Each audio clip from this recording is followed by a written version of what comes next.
नमस्कार जय जगन्नाथ। आज आमे भविष्यत काल फ्यूचर टेंस विषय जानिबा।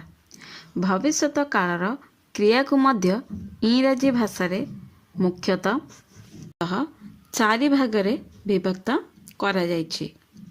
Number 1 Ram will study, number 2 Ram will be studying, number 3 Ram will have studied,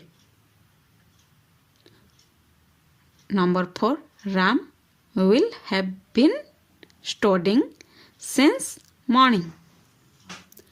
वर्तमान काल और अतीत काल परी भविष्यत काल को क्रमशः future indefinite, future continuous, future perfect एवं फ्यूचर परफेक्ट कंटीन्यूअस टेंस कहा जाए। विल साल किपरि केउठी लागिबो। गोविंद तुमे कौन खेलिब। Govind will you play. Ram ना मो खेलिबी नाही। Ram no I won't. Govind तुमे कौन काली आसीब। Govind will you come tomorrow. Ram हाँ मु आसीबी। Ram yes I will come। Govind तुमे कौन आज राति रे एठारे रहिबो। Govind will you stay here tonight। Ram नाही मु फेरी जीबी। Ram no I will go back। Govind तुमे कौन शुक्रवार दिन राजा को भेटिबो। Govind will you see Raja on Friday।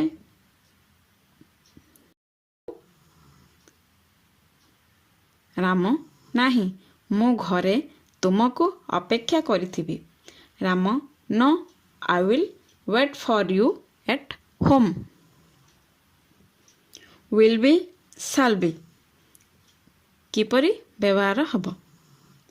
Amitabh तुमे कौन काली एही समय रे रेलगाड़ी रे यात्रा करुथबो। Amitabh will you be in the train at this time tomorrow। Rakesh हाँ मु काली एही समय रे कानपुर रे प्राय पहुँचुथिबी। Rakesh yes I will be about to reach Kanpur at this time tomorrow।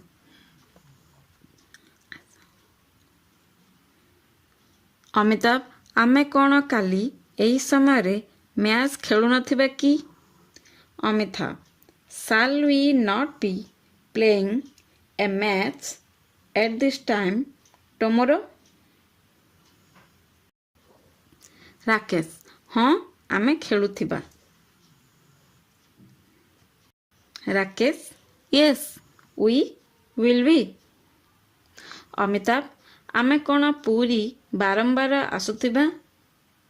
Amitabh shall we be coming to पूरी again and again। राकेश नाही आमे आसुनथिबा। Rakesh no we won't be।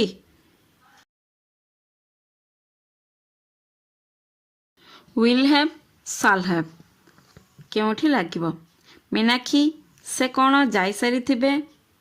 Meenakshi will she have gone। Rajni नाही से जाई सारी नथिबे। Rajni no she won't have। Meenakshi तुमे कौन कालकारु आसंता मासरे फेरी आस्थिबो। Meenakshi will you have come back from कालका by next month। रजनी हाँ मु सेतेबेला पर्यंत सेठारु फेरी आसीथिबी। Rajni yes I shall or will have come back by then। Meenakshi काली एही समय रे तुमे परीक्षा देई सारिथिबो कि। Meenakshi will you have taken your test by this time tomorrow। Rajni हाँ मो जीवनर गोटे गुरुत्वपूर्ण अध्याय शेष होइथिबो। Rajni Yes, I will have finished an important chapter of my life. Meenakshi कौन तुमर भाई कानाडारू फेरी आसथिबे? Meenakshi Will your brother have returned from Canada? Rajni नहीं से कानाडारू फेरी आसी नथिबे। Rajni No, he won't have. Will have been or shall have been केउठी लागिबो? प्रभात तुमे कौन काली एही समय सोई सारी थिबो? प्रभात Will you have been sleeping at this time tomorrow? Sudhir नहीं संभवतः मु एही समय पढ़ुथिबी। Sudhir No, probably I shall have been studying at this time.